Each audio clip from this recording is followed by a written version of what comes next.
Welcome to Dreadful Legends, where we dive deep into the darkest and most chilling stories. The cursed town of Blackridge. It was just after sunset when Jeremy's car ran out of gas on the desolate stretch of Route 37. He pulled over onto the shoulder, cursing under his breath.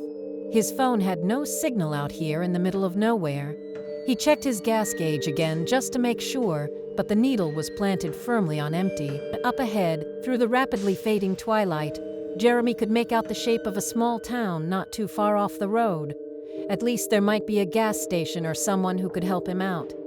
He grabbed a flashlight and set off on foot down the highway. As he drew closer, Jeremy realized this town looked very old and run down. The few buildings he could make out were boarded up and dilapidated.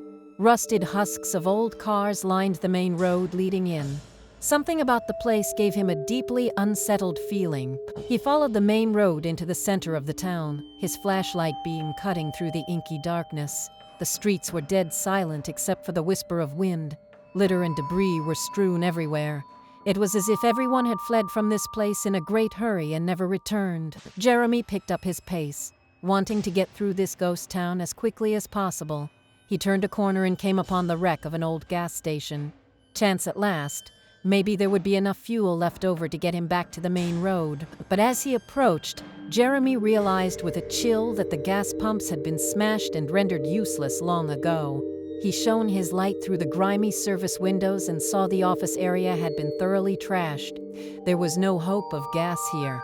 Deeply unnerved now, Jeremy turned to head back towards the highway when his lights swept across something lying in the road that made his blood freeze. It was a human skeleton, picked clean by whatever animals still roamed these god-forsaken streets. The tattered remains of clothes clung to the bones.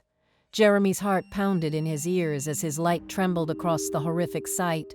How? He had to get out of there. Now, Jeremy broke into a run, his footsteps echoing loudly and seeming to rouse unseen things as he raced back towards the road he had come in on. A loud crash sounded behind him, making him jump nearly out of his skin. Something heavy had fallen nearby. The darkness seemed to press in from all sides now. His frantic flashlight beam danced across strange impressions in the dirt.